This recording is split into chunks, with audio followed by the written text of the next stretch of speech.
I've been able to study a couple weeks on this message this morning. And it's kind of taken a toll on me. It's kind of beaten me up a little bit. It's kind of run havoc in my life for a couple weeks. Well, then it's going to be a good sermon. Hopefully. And one of the things is anytime you hear a preacher get up and preach a message and he doesn't look uncomfortable, he's probably lying to you. But if you're ever comfortable delivering God's word, you're probably not reading it right. It's probably upside down or something. But this morning we're going to touch on some stuff that I know God's prepared in my heart for today. But we're also going to challenge ourselves, and I'm going to challenge you, and the rest of the leadership are going to challenge you this morning to be open and honest with yourself about who God is to you. And this morning we're going to be in Matthew. We're going to be we're going to start in. We're going to start in chapter 5. I'm not going to read the next 3 chapters verbatim, but what we're going to be talking about this morning is the Sermon on the Mount. I did a lot of studying on this particular time in Jesus' ministry, and what he was doing is he was actually just trying to get somewhere where he could be able to talk to everybody at the same time and not feel like he's talking through buildings or talking through trees, and so he had people follow him up to this mountainside. He had people follow him up there, and so what we see in Scripture over the next couple chapters is him relaying not only who he was, but what God expected of him.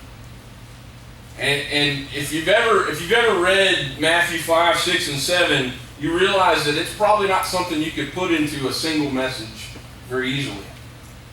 And you probably have, you probably are thinking right now, did I bring water? Did I bring a tent? Because we're going to be here all day. Well, we're not. But if I really led this to just go through 5, 6, and 7, what you would see is the fact that no matter where you are in your life, the Sermon on the Mount ministers to you every day where you're at. And this crowd that gathered around Jesus was made up of all different kinds of people. This crowd was made up of people that wanted to get Jesus in a hole and trap him. They wanted to make him stumble over his words. They wanted to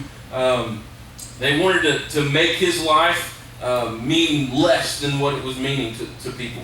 Sorry, I was told I better record this for my wife, and so give me just a second because I've already missed whatever. Like you just started. I'm not doing that. It's not fair to you. But there were people that were trying to trap Jesus. There were people that were just trying to figure out who he was. There were people that were there that really had an earnest heart to be able to hear from him. There were people that just wanted to see a miracle. There were people there that just wanted to be fed. There were people there that sincerely had no idea who Jesus was, but somebody else was going, and I want to go with them because I want something to do. A lot of times that's pretty common in our churches too. A lot of times that's pretty common with any time we hear the gospel preached. There are people there that, man, we come for the food. Man, we come for the activity. Man, I come because I want to prove him wrong. I was talking to JP last night, and there's a couple times in my life where I've heard some fairly good messages preached by some very eloquent speakers. But I learned more when I went home and tried to prove them wrong than I did sitting and listening to them. So I challenge you today. If what I say today kind of pricks your ear and you think, oh man, that just don't sound right, go home and study it. Because you'll learn more from you trying to figure out how bad I was or how wrong I was than sitting here and just nodding your head. Yep. There was a church I got an opportunity to preach at when I was in college, the First Baptist Church of Cisco, and First Baptist Church of Cisco wasn't very big at that time. There was probably about 40 people in it, and there was probably more young adults than anything else. But I had this one man. He was probably in his late 50s. And he always sat in the same spot in the church every Sunday. And one of the Sundays where I got a chance to preach, man, I just noticed, man, everything I was saying, he was doing this. Just nodding his head. He was just agreeing with everything I said. You know, and I went up to him afterwards, and I started to introduce myself and talk to him, and his head's still doing this. And I'm thinking, okay, you know, he's got a medical issue or something. But, you know, he just kept nodding his head. And I asked him, I said, man, can I pray for you? I mean, you know, are you okay? He said, man, I just, from the moment you walked in, I've been so full of energy, but I can't do anything but nod my head. and it surprised me because, I looked at him for an instance and thought, man, this guy just don't get it. He's just agreeing with everything I said. I could say the moon is purple, you know, and he would agree with it. But what I took away from that is sometimes we sit amongst what we think is right. We roll ourselves and wrap ourselves around what we think is right, and we just agree with it because it feels like we need to agree with it.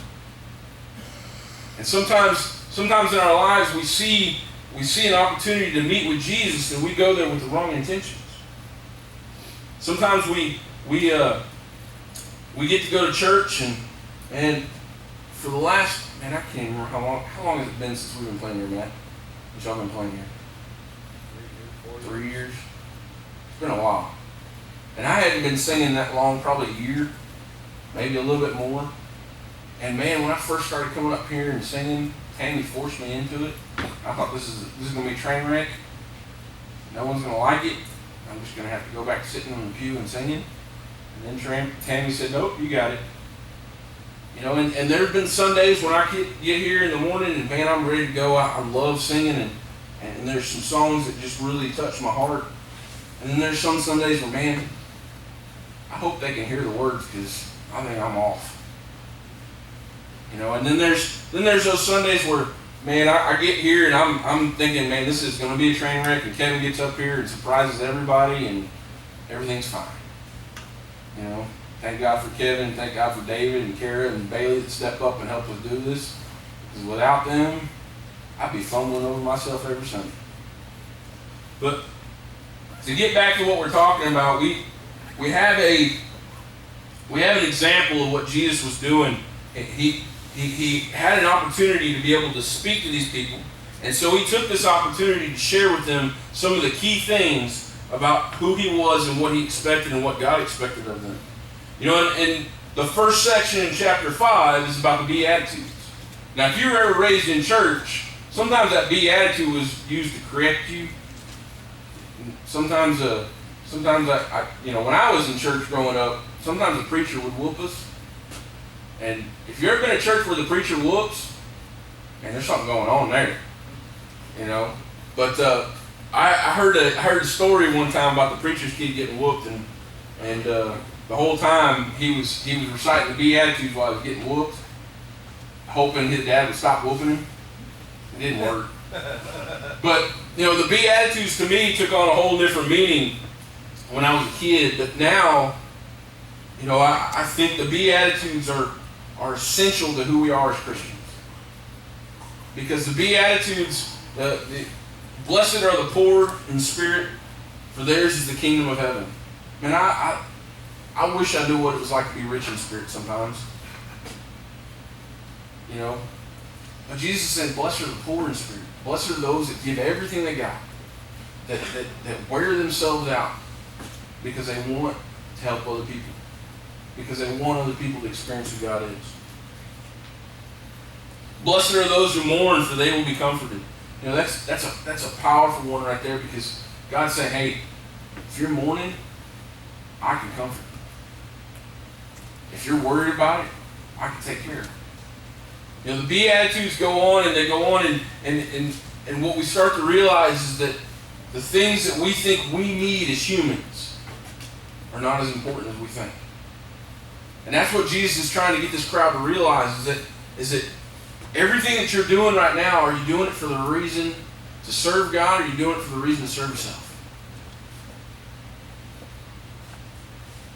Blessed are those that give everything they got.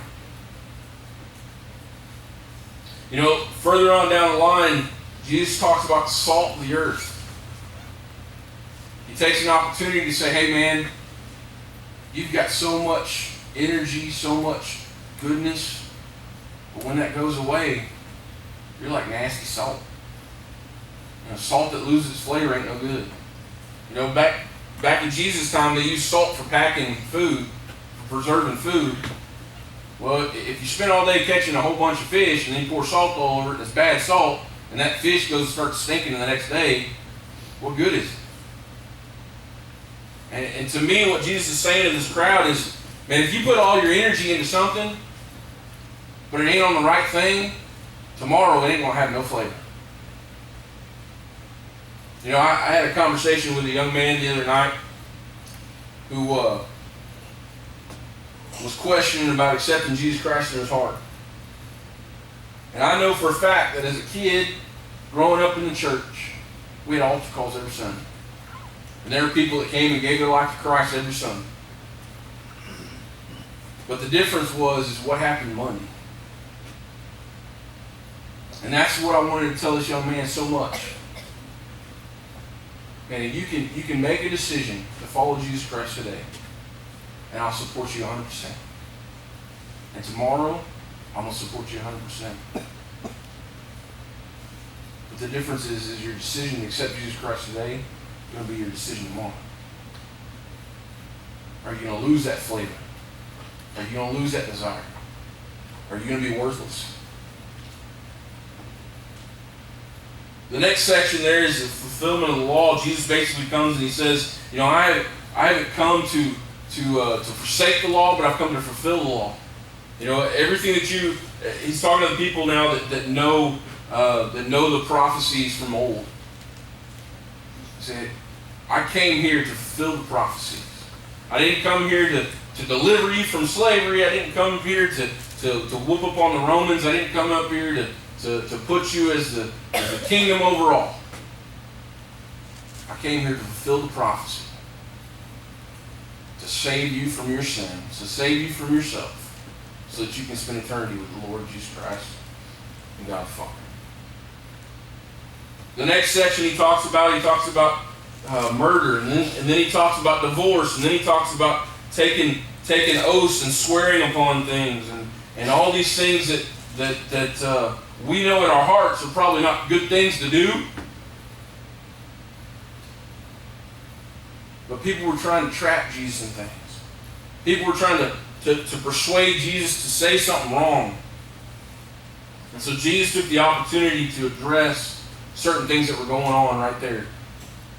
And whether you know it or not, Jesus was having church on that mountainside. Whether you know it or not, Jesus had an opportunity to talk to every single one of them, and I believe it. You know, to me, the key part of the Sermon on the Mount comes down to this verse. Well, two verses. This is in chapter 5.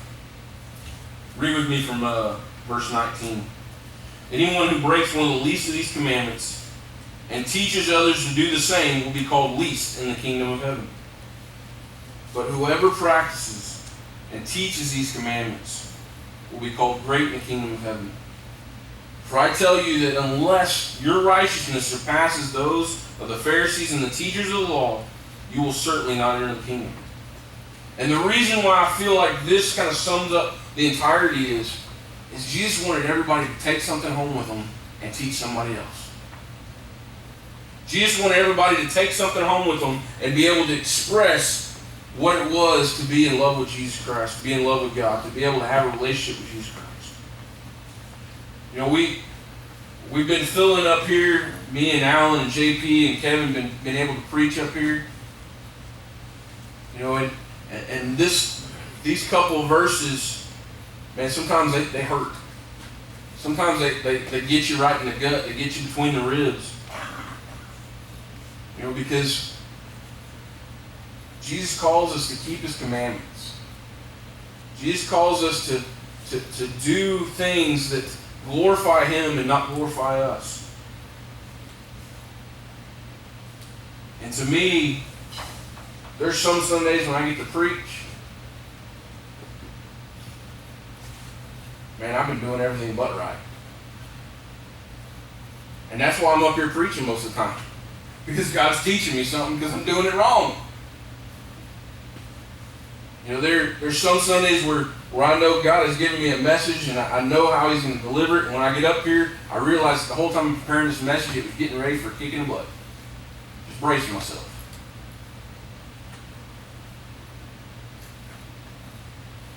You know, we know for a fact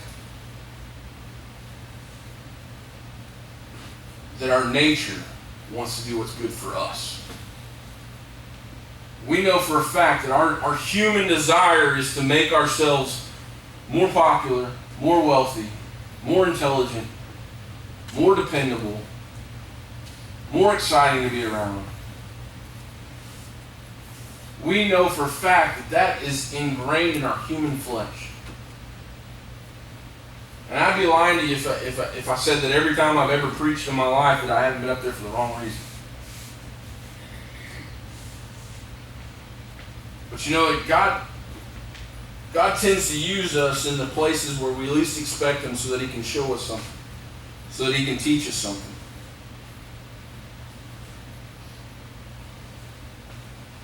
In Matthew chapter 7,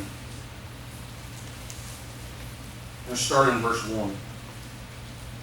And I want you to hear this, and you've probably heard this before, but I want you to kind of walk through it with me. Chapter 7, verse 1. Do not judge, for you too will be judged. For in the same way you judge others, you will be judged. And with the same measure you use, it will be measured on you. Why do you look at the speck of sawdust in your brother's eye and pay no attention to the plank in your own eye? How can you say to your brother, let me take the speck out of your eye, when all the time there's a plank in your own? You hypocrite. First take the plank out of your own eye, and then you will see clearly to remove the speck from your brother's eye. You know, I've heard this passage several times. In my spiritual life, in my Christian walk, I've heard it. The other day I was driving to work, and phones are fantastic technology sometimes, and sometimes they just get you into problems.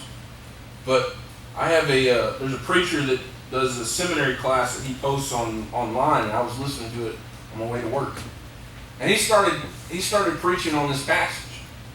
And keep in mind, these are the seminary students that have heard this 1,000 times over. But when he first started speaking about it, I'm like, man, I just want to turn something off. I'm going to listen to something else. I've heard this 1,000 times. I don't need another perspective on it. I just need to get over it. And as I started to get ready to find something else on my phone, he said something that made me stop and really pay attention. You know, this whole time, hearing this idea of not judging others, I missed the fact that he said brother. I missed the fact that he said, how can you help your brother? You know, I just assumed from hearing it over and over and over again and reading it myself and not putting enough effort into it that he was just talking about anybody I come in contact with. I just assumed that it had no importance on who it was. It had no importance on who they could be to me.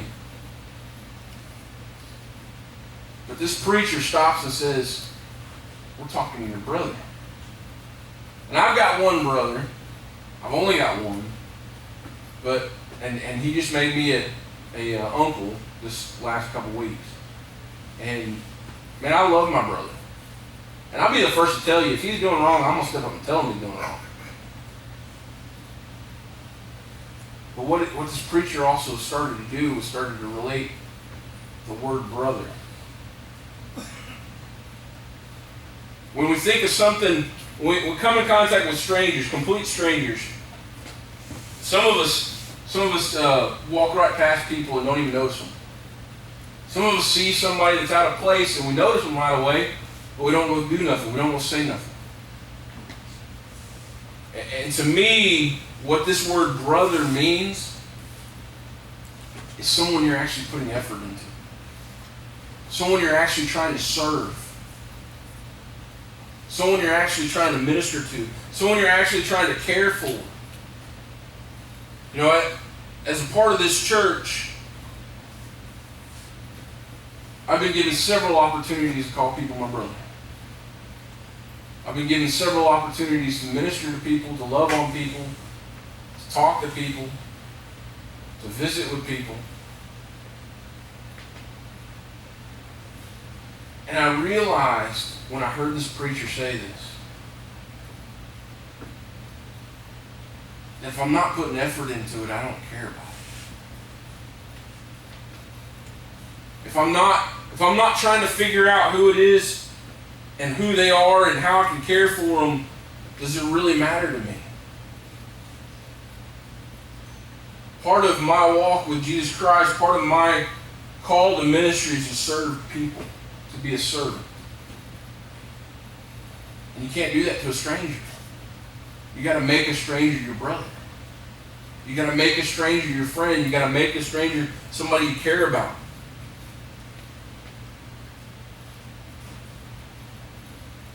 And so to me, when he started talking about not judging your brother, I started to think, how many people that I'm trying to serve am I letting something stand between us? How many people that I'm trying to love on, that I'm trying to protect, that I'm trying to encourage, aren't getting it because I'm too busy with this big old 2x4 sticking out in my face? You know, my grandfather used to tell me he always had different things that needed to be done. And I'd be sitting on the porch or sitting in his truck or whatever, and he'd always tell me, you can't get nothing done sitting over there, it works over here. So if you got a 2x4 sticking out of your face, I don't know how well you're going to dig a ditch. And he'd say, son, I don't know how well you're going to do that from over there because you ain't getting nothing to eat until you get it done. And then when you get out there and do it, and you're doing it half-heartedly because you really don't want to do it, he'd say, everything we're doing right. You may have taken a little bit off of that 2x4. You may have shaved a little bit off of that thing in your face. But unless you get rid of it, you ain't going to be doing it right. I've been struggling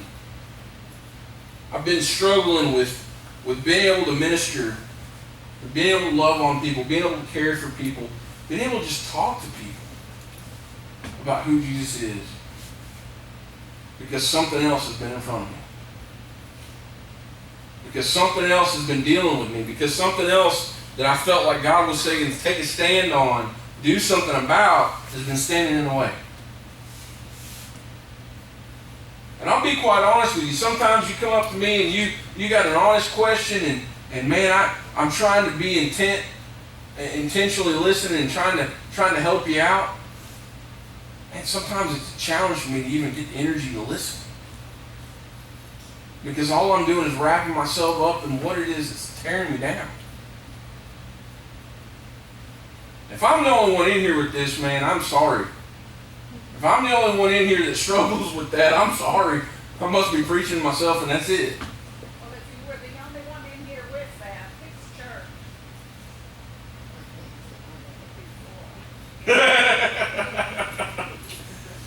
But this 2x4 I've been dealing with, this thing between me and serving God, it ain't getting any smaller by itself. It ain't going to take itself away. And what I've learned in the last 2 weeks is that no matter what we do, we can't get a hold of it and get it out.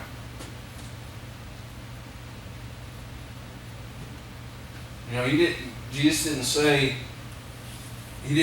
well, chop that 2x4 off or cut that plank out of your eye.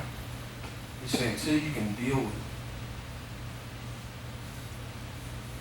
Until you can deal with it and get it under control. And he doesn't say that you have the power to do that. He doesn't say, man, every one of y'all have the power to go take that out of your life. He doesn't say that. But I will tell you this, it don't come easy. It ain't never easy to reconcile with what you got in front of you. You know,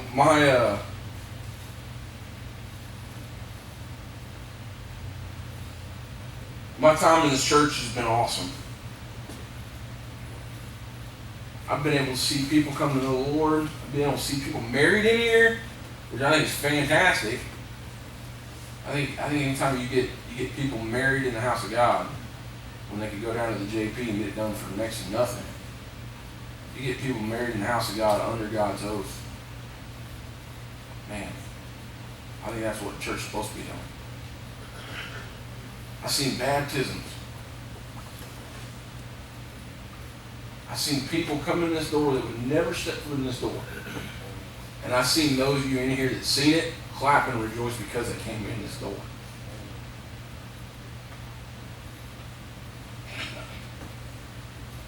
This morning there's a challenge I want to present to you.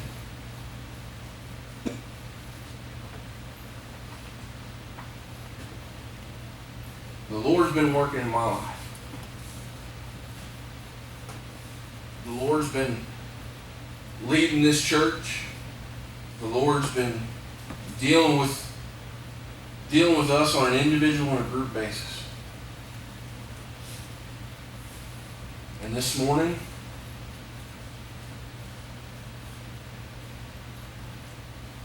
I want you to know that I'm in love with this church, that I'm in love with what God has done in this church and going to do in this church. But the Lord's shown me that I can't serve where I'm at in this church.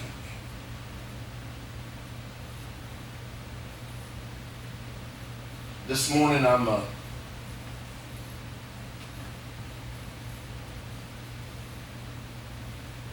I've been told by God this week, in these last 2 weeks, that standing for Him is going to hurt.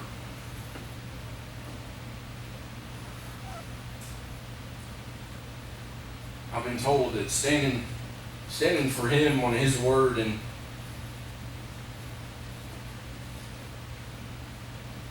not budging to remove the thing that's in between me and serving God ain't going to feel good, ain't going to be comfortable.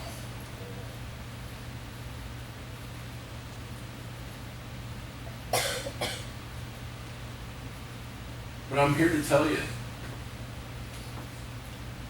and I'd be lying to you if I told you this came easy, because it didn't.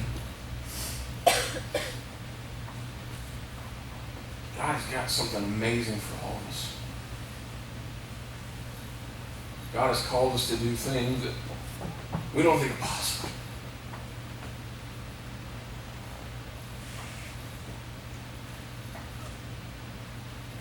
And this morning, I want to challenge you that if there's something in your life, that's keeping you from loving God and standing on His word and serving Him, if you don't deal with it, you can't serve Him. You can spin your wheels. You can do good things. But until you deal with what's in your life, until you deal with what's keeping you from being able to serve the Lord, you ain't doing nothing.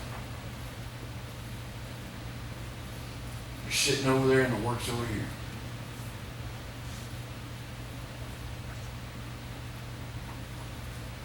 I've been blessed by this church more times than I can count.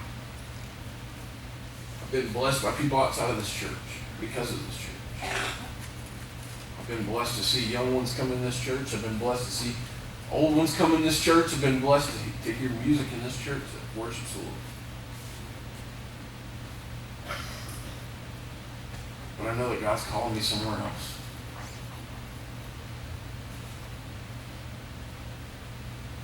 The struggle that I deal with, this thing that I'm dealing with, is my pride. My pride saying I can fix it. pride saying, you can fix this. You know how it works. You can do this.